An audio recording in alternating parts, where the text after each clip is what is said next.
University అయితే లేదు మనకు మెదక్కు, ఉన్నది ఒకటే పీజీ సెంటరు. అక్కడ ఉన్న కోర్సుల్లో సగం కోర్సులు వెనక్కి వెళ్ళిపోయినాయి, ఎందుకంటే లెక్చరర్ లేరు. ఆయనతో కూడా లేదని, ఆయనతో కూడా లేదా?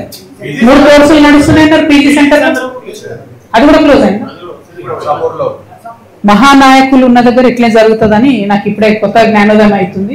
ఎందుకంటే మేము చాలా చాలా ఉపయోగించుకున్నాం మెదకంటే, మరి గింత ఘోరంగా ఉందని మాత్రం అనుకోలేదు.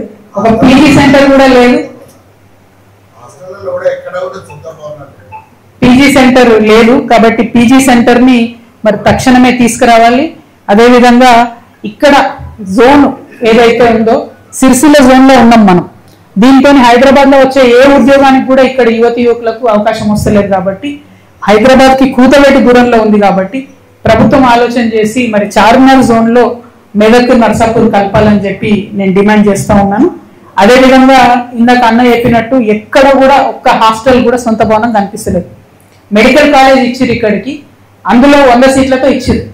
హాస్టల్ భవనం సరిగ్గా లేదని 50 ఇప్పుడు కొడంగల్ పట్టుకపోయారు 50 సీట్ల అందుకే. ముఖ్యమంత్రి గారు మీరు ఒకవేళ మెదక్ల ఫెసిలిటీ బాగాలేకపోతే బాగా చేయాలి, కానీ ఇక్కడ ఉన్నటువంటి సీట్లు మీ కాన్స్టిట్యున్సీకి పట్టుకపోవడం అయితే కరెక్ట్ కాదు. ఇక్కడ ఉండేటటువంటి నర్సింగ్ కాలేజ్ కానీ మెడికల్ కాలేజ్ కానీ తక్షణమే మంచి భవనాలు కట్టాలి. ఎందుకంటే 180 కోట్లు శాంక్షన్ అయ్యి 3 ఏళ్ళు అవుతుంది భవనాల కోసం. నర్సింగ్ కాలేజ్కి 20 కోట్లు శాంక్షన్ అయ్యి చాలా రోజులు అవుతుంది. కానీ 20 ఎకరాలు ల్యాండ్ అక్వైర్ చేయాలంటే అందులో ఓన్లీ 12 ఎకరాలు మాత్రమే ల్యాండ్ అక్వైర్ అయింది. కాబట్టి ఈ ఫండ్ అంతా కూడా ఆగిపోయింది. దాన్ని అడ్వాంటేజ్ తీసుకొని ఇక్కడ రావాల్సిన సీట్లను సీఎం గారు తీసుకుపోయి కొడంగల్లో పెట్టుకున్నారు. ఇది కరెక్ట్ కాదు. మెదక్ జిల్లా ప్రజలకు మెడికల్ కాలేజ్ అందుబాటులోకి రావాలి.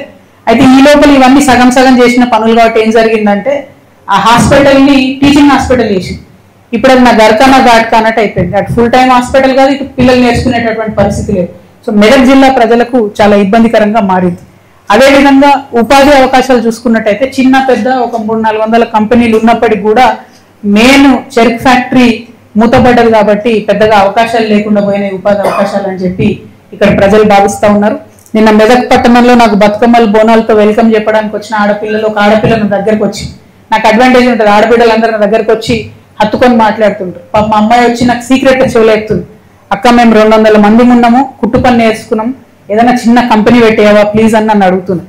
చాలా బాధ అనిపించింది. తప్పకుండా మెదక్లో మంచి కంపెనీలు రావాలి. రావడం కోసం ఒక సంస్థగా మేము కూడా ప్రయత్నం చేస్తామని మెదక్ బిడ్డలందరూ కూడా చెప్తా ఉన్నాం. అదేవిధంగా ఇక వ్యవసాయానికి సంబంధించి ఇందాక మాట్లాడుకున్నట్టు కాళేశ్వరంలో 150,000 ఎకరాలు ఇక్కడ సాగు కావాలి. కానీ ఒక్క చుక్క కూడా కొత్తగా నీరు రాలే. నిజాం కాలేజ్లో నిజాం హయాంలో కట్టినటువంటి 1905లో కట్టినటువంటి గన్పూర్ ఆయకట్టు వచ్చే నీళ్ళే ఇప్పటి వరకు కూడా మనకు దిక్కు.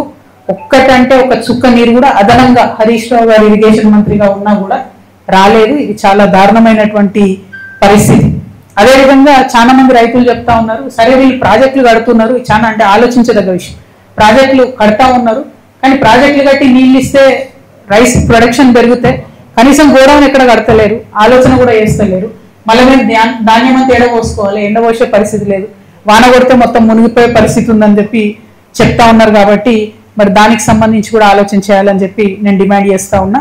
ఇక మనకు 4 మున్సిపాలిటీస్ ఉన్నాయి, మెదక్, రామాయణపేట, నర్సంపేట, నర్సాపూర్, అట్లానే తూప్రాను. కేసీఆర్ గారు ఇదివరకు మెదక్కు 50 కోట్లు, మిగతా 3 మున్సిపాలిటీలకు 25 కోట్లు ఇస్తామని చెప్పి ప్రకటించారు. మరి వచ్చినాయో రాలేదో నాకు తెలియదు, కానీ మొన్న రామాయణపేట వరదలలో మునిగిపోతే మాత్రం చాలా బాధ అనిపించింది. అక్కడి నుంచి రామాయణపేటలో కదిలిస్తే వాళ్ళ దుఃఖం చెప్పవశం అయితే లేదు. రెవెన్యూ డివిజన్ కొట్లాడి తెచ్చుకున్నారు, ఇప్పుడు కాన్స్టిట్యున్సీ కావాలని అడుగుతున్నారు. కానీ రెవెన్యూ డివిజన్ వచ్చినా కూడా ఆడ ఆర్డీఓ ఆఫీసే నడుస్తలేదు, మళ్ళీ ఆర్డీఓ ఆఫీస్ మొత్తం మెదక్లే నడిచే పరిస్థితి ఉన్నది. చాలా అంటే చాలా దారుణమైనటువంటి అడ్మినిస్ట్రేషన్ ఉంది. కొత్త జిల్లా అయినా, కొత్త మండలాలైనా, కొత్త రెవెన్యూ డివిజన్ అయినా 12 ఏళ్ళైనా ఫలితాలు మెదక్ జిల్లా ప్రజలకు దక్కకపోవడం మాత్రం కేవలం ఇది రాజకీయ నాయకులు, ఇక్కడ ఉండేటటువంటి నాయకులు చేసినటువంటి లోటే. ఈ విషయాలు నేను మళ్ళీ చెప్తున్నా, యాజ్ అ డాక్టర్ చెప్తలేను, యాజ్ అ క్యాడర్ చెప్తున్నా. కేసీఆర్ గారు ఈ విషయాలు తెలిస్తే మాత్రం ఎట్టి పరిస్థితుల్లో ఊరుకోరు. వారి కళ్ళకు గంతలు కట్టి వీళ్ళు ఇక్కడ అరాచకాలు చేసిండ్రు. దానివల్లనే దానివల్లనే ఇక్కడ మెదక్లో బీఆర్ఎస్ పార్టీ అధోగతి పాలైందని చెప్పి నేను చాలా బలంగా నమ్ముతా ఉన్నాను.